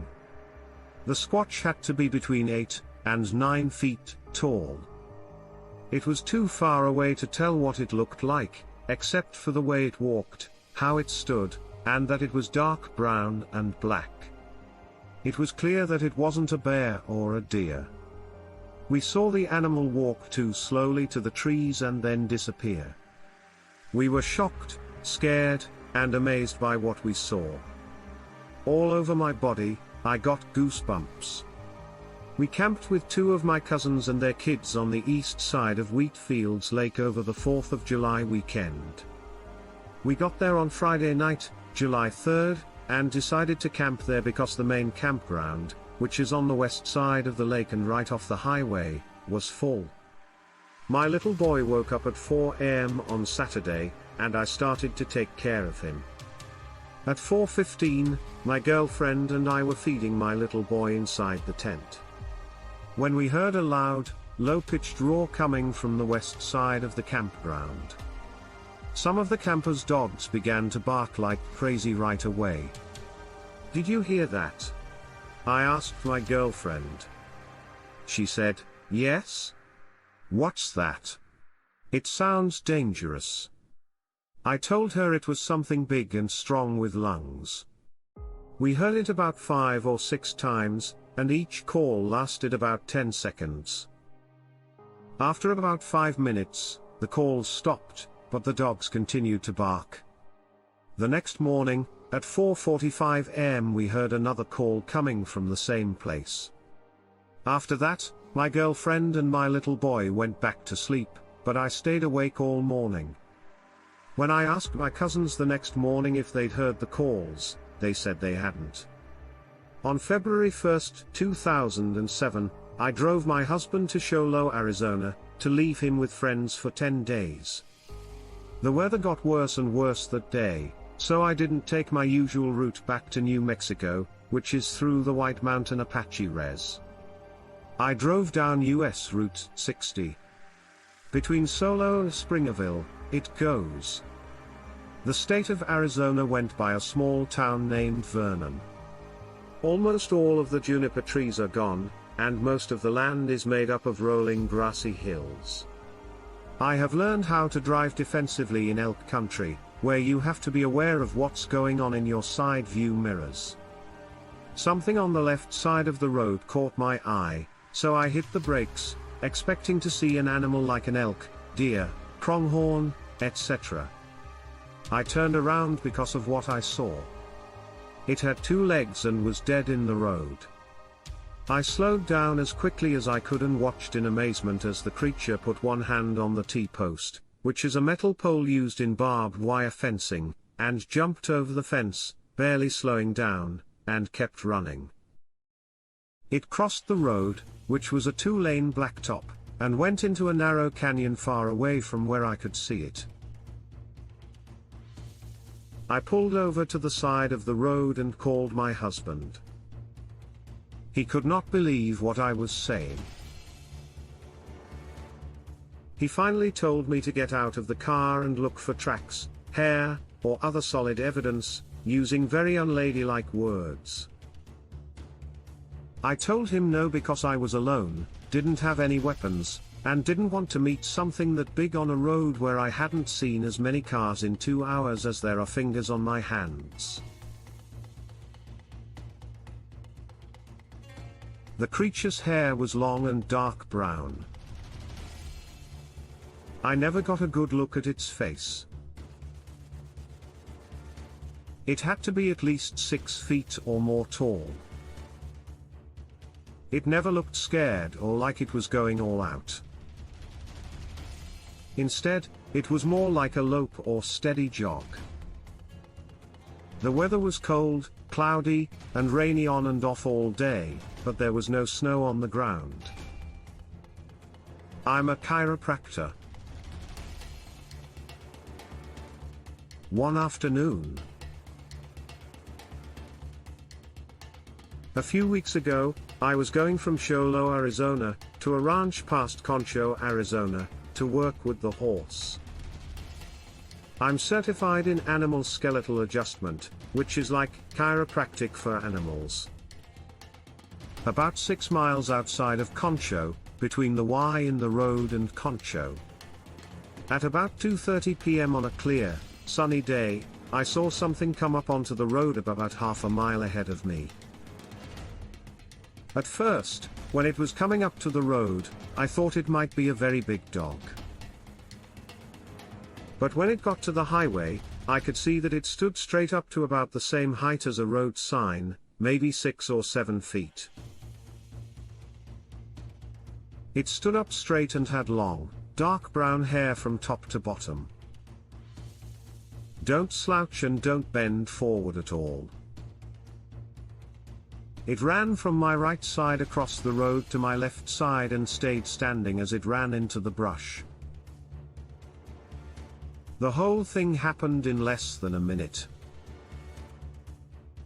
There are a lot of big animals where I live, like elk, deer, bears, big cats, and many more. Many of my patients come to see me because they were hurt when their car hit one of these big animals. In the 12.5 years I've lived here, I've had my own close calls. I've seen some animals in the wild that I'd never seen before. My long-range vision is very good. I always watch out for animals when I drive here. I know a lot about how bears move, since they are a pretty big problem for locals and are often seen here. It's the only other animal in the area that might have fit the description in terms of color and height. But bears don't run across the road by standing up straight. In fact, when they stand, they don't stand up straight at all. Instead, they sort of hunch and let their paws hang down. This didn't do that right away. I was very confused because it looked like what people say about a Sasquatch. But I didn't think that Sasquatch and Bigfoot could exist in Arizona, of all places. Maybe in the Pacific Northwest. But Arizona, I couldn't understand it. Since then, my wife and I have been looking for information on the internet. We found out that the White Mountain Apaches have seen strange things in this area for years, but they don't talk much about it now. I know I should have stopped and looked for proof, but I was running late for an appointment and didn't want to miss it. My friend and I were hunting at this water hole where deer and elk come to drink. I'm sure of what I saw and confident in my ability to observe. The place is about 7 miles north of a small town on the Navajo reservation in Arizona called Sawmill. It was the last day of the elk archery season on the reservation, which happened to be a Sunday. We set up a small, portable blind near the water hole at about 6 p.m. and crept inside. We waited calmly for about 2 or 3 hours. We observed some cattle that came in a drink. A coyote also came to drink at 8:30 at night. Behind the ponderosa trees, the sun went down. We decided to get out of the blind and take it apart. As we were taking down the portable blind, we heard a high-pitched scream coming from the water hole, which was about 200 yards to the northwest. We stopped to listen because we thought it might be a bull elk. Again. After 30 seconds, the second scream appeared. Then I said, "That doesn't sound at all like a bull elk." As I was saying that, there was another scream that seemed to last much longer. We decided to leave the area at this point. We didn't know if the scream was getting closer to the Navajo Indian reservation where we were. I was looking for a place to sleep for the night as I drove along Dirt Road number 7, which goes east along the south side. I was driving about 7 to 10 miles east at about 20 miles per hour. It stepped out from the left side and walked across the road right in front of me, about 40 feet away, right at the edge of the bright part of my headlights, walking quickly but not in a hurry. It crossed the road, and the little swell of a ditch and bent over just as it was behind a bush, as if to hide as soon as possible. At first, all I could think was that I had just seen some kind of ape. But it didn't take me long to figure out what it had to be. It wasn't very big, maybe 6 feet tall, but it was very solid for its size and had dark brown hair all over. Never once did it look at me. I only saw it for 3 or 4 seconds, but I could make out what it was. I ended up going back a little bit, turning north on a paved road that leads to the edge of the canyon in about a mile and then turning off into the woods to sleep in the back of my truck for the night, just 2 or 3 miles from where I saw the creature.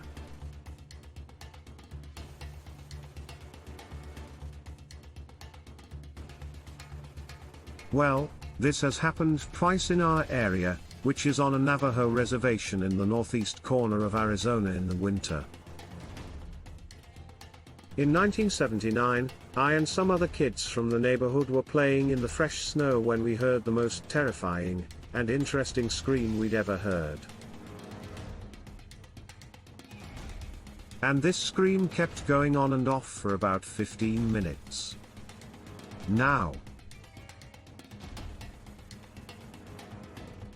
I remember hearing at the time that a giant man was taking sheep from corrales, but I didn't believe it until that night. It must have been about 12 o'clock. It's ironic that this happened not just once, but twice, 3 years later, under the same conditions. At the time, there were also quiet rumors. Now, this hasn't bothered me, but I'd sure like to know how it got into our area, because our oral history says it did. Our older people told us that if you do something bad, these men will come and take you away. I mean, just add up the numbers. Now we knew it had to be a Bigfoot because we heard the same sounds on several recordings. Even when it was seen, the night cry was always the same. Knowing that we were probably being watched at the time gives me the creeps. On a summer morning in 1989, a forestry technician and I were just finishing up a routine spotted owl survey in the northern part of a mountain range called the Tusk. We started walking back to the car after calling for owls at a call point just before sunrise. We knew we were in a mixed conifer stand in a deep, dark canyon when we heard a loud, deep yell and roar coming from below us. We thought that maybe a person was yelling because there were sheep camps all over the mountain range, but the yell was very deep and lasted for about 5 seconds after it was made.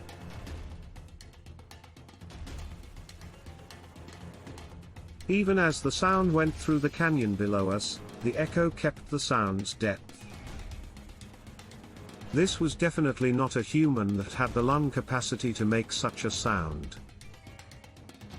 After looking into sightings, audio clips, and other evidence about Sasquatch more recently, my guess is that the animal, whatever it was responding to the sounds we were making, since we were mimicking the calls of the Mexican spotted owl. I've heard a few audio clips of Sasquatch sounds and can see how one might have thought we were another creature of the same kind. It was the first day of Navajo deer season for me in 1981. During my teenage years, I went hunting for deer in the Lucachuchi Mountains with my brother, uncle, cousins, and DJ. I had just turned 20. Then it was somewhere around 7 AM when our hunting group got to the top of the mountain southwest of Cove, Arizona, on November 7th, it was the 7th of the month. It was cold, and the fog moved around. The rain had made the ground freeze. The night before, my 2 cousins and I were going to walk along the upper mountain ridge in the northwest. I put my bag together and loaded my gun. By that time, my cousins had already gone ahead of me on the well-trodden path that went around a hill to a saddle in the middle of the mountains. I wanted to find out what was going on. So instead of following the trail, I climbed up the hill, and when I got to the top and started going down the other side, I stopped and called out my cousin's name to find them. First, I heard a crash of oak brush about 40 to 50 yards to my left, down below me. I just can't believe what I saw. As the person walked down the hill on 2 legs, the oak brush was about up to their armpits. By then, I could smell the smelly, wet, and musky hair. An undescribable scent. I was taken aback. As I watched it through my rifle scope, I thought about shooting it, but it walked like a person. I did not shoot. I watched it walk about 70 to 80 yards down to the big trail below and into the forest. Then I quickly went back down the north to the forest road. We went up the road and stayed on it all the way back to the meeting place at the northwest end of the ridge. I think it did because I could hear movement in the oak brush as I walked along the road. I fired 1 shot to scare away whatever was in the oak brush. I saw a very tall, hairy, black creature that walked on 2 legs. The upper body was big and strong, and hair grew on it. Of course, it smelled bad, and all I can say is that I saw a Bigfoot that day. It took me a long time to write this because soon after the event, I was able to convince myself that it couldn't have been a Bigfoot. A few months later, a friend had almost the same thing happen at the same place, which made me think twice about being a mechanical engineer.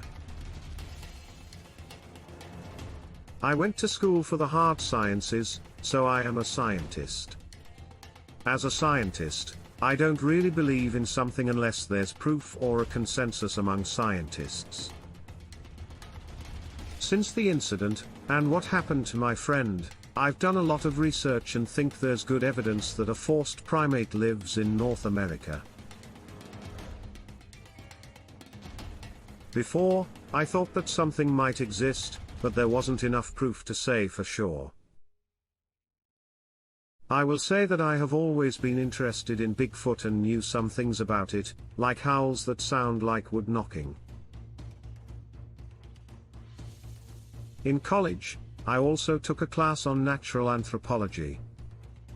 My teacher was one of the most well-known anthropologists of our time, and I learned a lot about primates, early humans, and of course, Gigantopithecus. My point is that I am a smart person who used to be skeptical about Bigfoot but now thinks that the forests are home to either early humans, great apes, or something in between. People say that I have a good situational memory, and I don't think that my memory of the event has changed. I've told my story many times, and every time I do, I get goosebumps. It was August of 2010. We were camping on the Model and Rim with my wife, brother, and father-in-law. We were in my favorite spot on the Apache Sitbreeze Force, which was out in the middle of nowhere. I had been going there for about 2 years. We weren't shooting or hunting or doing anything like that. We weren't doing anything like writing quads. We went camping for 2 nights, and most of the time we just went hiking, hung out, and watched elk. The most strange thing about this weekend was that almost no one was in the forest area. People usually don't go camping during the monsoon. Even though it was mostly dry this weekend, the nearest campsite was about 2 miles away. 2 older couples were living there, and I had talked to them earlier that day about what had happened. The other thing that stood out was that it was a very dark night with no moon, and it must have been cloudy because I can only see about 3 to 5 feet in the dark. I can't believe that these 2 old couples would walk 2 miles in the dark to wake us up while we were sleeping. Arizonans are also known for having guns. It's never a good idea to just walk up to someone's camp, especially in the middle of the night when it's pitch black. Since I can remember, I've loved being outside, and I'm also a good hunter. I know what animals live in Arizona and what sounds they make. I woke up around midnight when I heard 2 sticks snapping together near my RV trailer. The knocking sounded like someone had 2 sticks about 2 inches in diameter and was hitting them together every 2 seconds. Sometimes the sticks sounded a little different, like someone had hit a note, but the timing was always right. Now, a lot of people say, well, that could have been an elk's antlers or a bird cracking its beak, but I've never heard of a known animal making this sound, let alone in perfect repetition for as long as I heard it.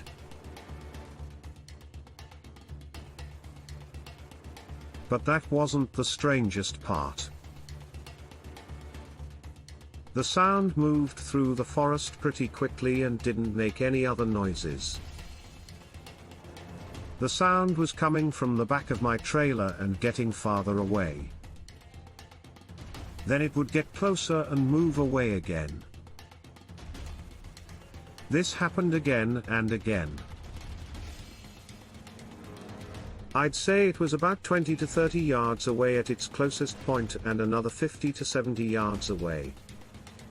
My campsite was close to a dirt road, and the sound seemed to come from the same direction as the road, but I'm not sure. After about 2 minutes of lying in bed and listening to this, I decided I needed to do something about this thing that was making my camp so noisy. I knew from experience that Bigfoot would knock, so I knew I had to act. I thought of a Bigfoot right away, but as the patriarch, I felt I had to look into it and protect my family. My family members were all sleeping, and I think I heard some snoring, which may have made the creature feel safe enough to keep doing what it was doing. I had been sleeping in my underwear, so I got dressed. I got dressed more quietly than I ever had before, and I'm sure the creature didn't hear a thing. I didn't turn any lights on and didn't say a word.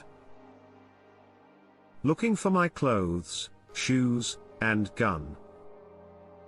Once I was ready, I went quietly to the door of the trailer, making sure not to shake or make any noise with the trailer.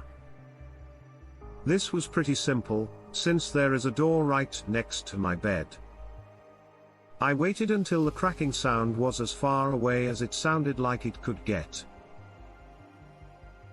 Remembering that the sound was coming from the other side of my trailer, I slowly opened the door again, being careful not to make any noise. The sound of knocking kept going on. This is the part that scares me the most. As soon as I went outside, the knocking sound, which seemed as far away from me as possible, stopped. Now. When I put my weight on the middle step, the trailer might have made a creaking sound, but I was sure that something else had seen me get out of the trailer.